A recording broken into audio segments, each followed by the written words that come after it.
La province de Sefrou est une division du Maroc de la région de Fès-Meknès. Les faibles ressources hydriques de la région contraignent les agriculteurs depuis des siècles à une gestion hyper raisonnée de l'eau. Habitués par leurs ancêtres aux techniques d'irrigation, aujourd'hui les agriculteurs de la province de Sefrou font face à de nouvelles contraintes climatiques qui leur imposent des techniques encore plus économes en eau. À 31 ans, Ala Bougrini n'est pas un agriculteur comme les autres. Son jeune âge le distingue, mais c'est surtout un homme qui par choix a quitté la ville pour rejoindre la campagne. Ala a décidé de faire grandir son fils à Zaouia Bougrini, au milieu des rosacées fruitières. Le village porte le nom de mes ancêtres et c'est une zone réputée pour ses sources. À Zaouia Bougrini, nous sommes passés de 7000 à 9000 habitants entre 2004 et maintenant.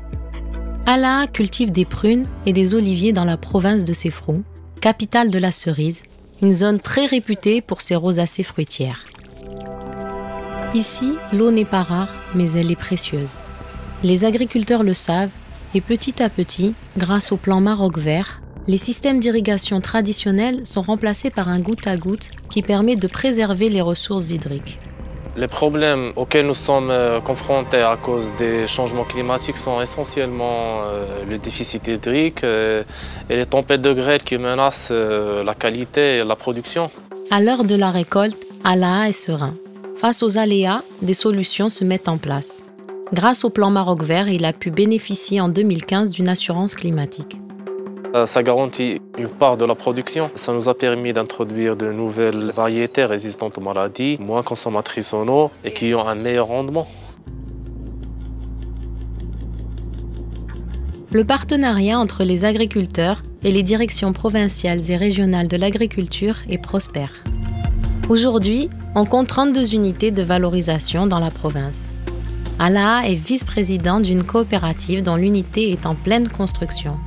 Je ne travaille pas seul, je suis membre de la coopérative El Bougrinia qui est spécialisée dans le séchage des prunes et le conditionnement des pommes. L'esprit de camaraderie existe bel et bien entre les cultivateurs. Ils sont conscients qu'ensemble, ils sont plus forts. La mécanisation a augmenté notre niveau de vie. La valorisation des terres marginales attire les investisseurs et la main-d'œuvre qualifiée. Les campagnes marocaines sont attrayantes. Le pays encourage le développement de son agriculture par la formation technique des agriculteurs, mais aussi des fils d'agriculteurs. D'ailleurs, Ala aimerait beaucoup voir son fils lui succéder.